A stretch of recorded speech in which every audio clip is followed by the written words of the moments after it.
Hello everyone, welcome to Curious Life. Today we're going to be talking about something absolutely amazing, our pets. Which is a great excuse to share lots of cute pet clips with you, but more importantly I want to focus on how we can live intentionally with our pets. Although I do think that our pets help us to live intentionally in a really big way too. I'll also be talking a little bit about having pets impacts our cleaning routines, our home life and our homemaking in general too.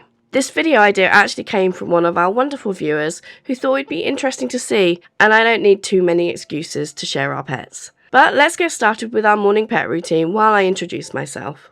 My name is Issa and I make intentional homemaking videos with my wife Blaze, and if you're a regular viewer then you might notice that my voice sounds a little different, and that's because we've been really quite sick this week. I am starting to feel a lot better now, but my voice still has not returned to normal, so hopefully it holds out for this video before I lose my voice again. Anyway, our morning always starts with our pets, and that really helps us to stay motivated and in routine, which has a knock-on effect for the whole day. They are expecting their food and walks at a particular time of day, and for their benefit we do try and keep to their routine as much as we can. That means a dog walk first thing, usually at around 6 AM, which is followed by feeding them before getting on with the rest of the routine of taking care of ourselves. Guess I should also introduce our pets as they are the stars of this particular show. We have a dog called Cora and a cat named Millie, and these were not joint pets at all, not to start with. Blaze had Cora and I had Millie before we met, and introducing them was something we did have to contend with when we moved in together. I'll go into how we deal with this a little later in the video, because even though it's been years, they are still not the best of friends, and I doubt they ever will be. We have managed to get them to a point where we can manage both of their needs, and they can largely tolerate each other, just because of some of the adjustments we've made to our life, our routines, and our home. But let's talk for a moment about being intentional with pets in the home. I actually think that having a pet starts with being intentional, or it should at least. Having any pet is a big commitment, in time and in money, but it's also a commitment with how you are with a pet. Pets need patience, they need love and consideration. They aren't accessories or things to own. They have their own personalities, their own quirks, and they need training and taking care of, even when they're being difficult. And that's just some of the big things. There are also so many smaller things to consider too, like pet hair, mess and noise. It's not fair to an animal to be annoyed at them for pet hair on your clothes as an example. Sure, we all get annoyed from time to time about things that happen, but the pet can't control it. It isn't doing it on purpose to annoy you, and we're the ones who introduce them into our home, and that's just something we have to accept that is now part of life. So getting a pet needs to be done with a lot of consideration and intentionality. But it is the type of things that you have to accept that is part of having pets. They've also helped me be a little bit more relaxed and present in my daily life. So rather than be annoyed by the pet hair or muddy paw prints on the floor, I accept that this is the life I chose when I included animals in my home and life. It's made me much more likely to not sweat the small things in life. Mess happens, sometimes your day doesn't go quite to plan, and I've found that it's so much easier to let these small daily annoyances go rather than let them annoy me and build up to being a problem. I actually have lots more to say about being intentional with pets, but right now I want to go through some of the things that we have introduced into our routines and our home, either because we have pets or because our pets have needs that are different from us and from each other. So I'll get back to my thoughts on intentional living with pets in a minute. Let's start with one of our big expenses, and that's pet food. It might seem like an obvious thing that is part of pet ownership, but depending on how you feed your pet or what your pet eats, there's actually quite a bit of consideration involved. We have got our pet food down to a good routine now, but it used to be a bit of a nightmare to keep track of. We have frozen pet food delivered and now have a freezer for it so that we can order it in bulk, and we have it delivered about once every 3 months. That's a considerable amount of storage needed, and I also have to keep track of when to order again. Now, whenever we have a delivery, I try and calculate precisely how many days worth of food we have, and then write in my planners when we'll run out and when to order. From there, it's a pretty easy way to feed the dog. We grab a pack out the freezer at night to defrost for the following morning. The cat is a little more complicated because she has different foods. She does eat some food from the same place we order the dog food, but in addition she does have kibble, which after much trial and error, we've ended up feeding her with an automatic feeder. The cat is a little more finicky with her food, and when she needs to eat is different from the dog, and we found she's much happier and calm when she has small regular amounts being dispensed throughout the day, and then she can eat those when she needs rather than fixed meal times. We actually ended up with the automatic feeder to solve this issue for those times that we aren't at home, so that her feeding routine is the same no matter what we are doing. We do also have our water feeder, but I'm not quite as happy with this as a solution. We got it again for days out and for when we went on holiday. We did have a friend staying to take care of Millie, but they had to work and be outside of the house for most of the day, so we wanted to make sure that the cat had everything she needed. I do still use the water dispenser, but I don't fill it up very much because I don't want to get lazy with giving her fresh water. But one thing that we do have to do is clean the cat's feeding area a lot. She is far messier than the dog when it comes to eating, so now I have it in my routine to give it a clean and wash the mat that we got to try and help with this. While we're on the subject of cleaning, there are a few things that we have to do a little more regularly because of our pets. One is definitely the sofas. We do allow both Cora and Millie on the furniture, which means a lot of dog hair in particular.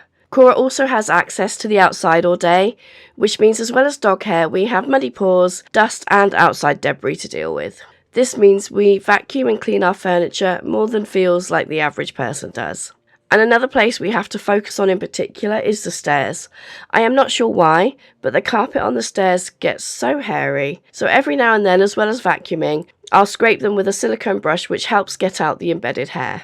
One last extra cleaning task that we have is a daily sweep. This is something that is probably good practice to do anyway, but if we didn't have pets, we probably wouldn't do it. Most days I'll sweep the downstairs floors because this is where the hair and dirt collects the most. If it doesn't look too bad, I'll skip it, but most days it does need it. That's about it for extra cleaning. So we'll move on from cleaning because there are some other things we've done to change our home or just consider our pets a little in our intentions. And I'll go into those in a minute, but right now it's time for some cat brushing time. Millie absolutely loves brushing time. There's no actual time for this, but every time I walk past this bedroom door, she rushes to it and pushes the door open to go in, whilst meowing at me loudly. This is where she has her brushes, and it was entirely driven by her. I didn't implement this. This is just something that she started to associate. But I do try and do this a couple of times a day. Partly it's because we both enjoy the time together, but also it's good for her coat. I also do a flea check at the same time, because Millie has an allergy, which means she has a really bad reaction to flea bites. She caught fleas last year and she had an awful time because she kept over-grooming to the point where she was causing her skin to become sore, and we had to work hard to keep her free from infection until she could heal fully, even after the fleas were gone. We tried so many ways to keep her from biting and licking her wounds, and the one we ended up with was a soft collar which stopped her from reaching the areas that were sore. So we are consistent with brushing and flea treatments to avoid this happening. With multiple pets, this can get tricky because the dog can sometimes pick up a flea while she's out on her walks, and then she brings it home. So we have to keep both of them well flea treated, and we also flea treat the house too. But this does bring me back to the topic of being intentional, and how both Cora and Millie have helped us immensely to be more intentional and present in our life. If you watch any beloved pet for a time, you can just see how intentional living is at their very core of existence. They live in the present. They enjoy the moment that they're currently living. They eat when they're hungry, they sleep when they're tired, and they play when they're feeling playful. And all of it's done with little thought to anything but the enjoyment of the current moment and the current thing that they're focused on.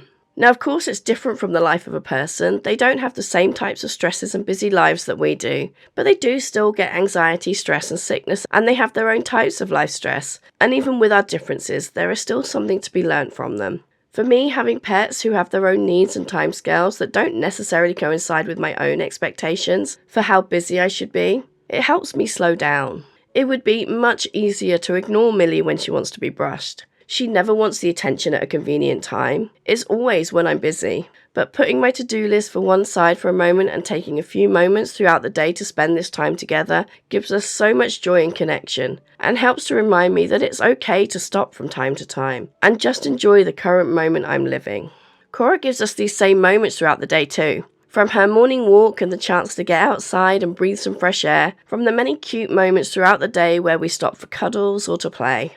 These small moments add up and just help me forget my never-ending task list, and they act as a reminder that it's okay to just be still and not be productive every now and then. So brushing done for now at least. I'm sure she'll demand more later from me, but right now let's take a look at some of the things we've added to our home that help us stay organised and intentional with our pets. First is the drawers in the hallway. This is a set of 5 drawers, and every member of the household has their own drawers, including one each for Cora and Millie. And this is just where we keep all of our bits and bobs that don't have an obvious home. For Cora and Millie, this is where all their equipment is kept. We keep their spare treats here and anything else that's related to them. This really helps us stay organised with just knowing where everything is for them, and saves us so much time overall. It's in the hallway because a lot of the stuff we use regularly is for the dog, for when we take her out, and it's also a central place in the house that's easy to get to when we need anything. We also have an extra spot in the cupboard in the hallway to keep doggy bags, and that's so that we can grab them easily on the way out and pop them into our pocket. It's this cute rainbow planter that never got used, so I put it by the door for us to put unused doggy bags in when we get back from a walk, and it's proved really handy to have. But moving back into the kitchen really quickly, this is a tiny thing that's had a surprisingly huge impact, but we have separate dish brushes for us, the pets, and general stuff. And I popped these on hooks by the sink and labelled the brushes with a Sharpie. I love how this looks, but I also love how useful it is. Then another thing to mention is treats. We have labelled jars of treats for Cora and Millie in the places that we are most likely to treat them. Cora's lives in the kitchen and Millie's is in the upstairs hallway. This does mean that they're on display, but that's okay. Our pets are part of the family and we like to have the things they need as easy to get to as possible. We also keep a few extra cat toys next to Millie's treats, as her treats tend to come after playtime, whereas the dogs are used at training times when she does her tricks to get a treat.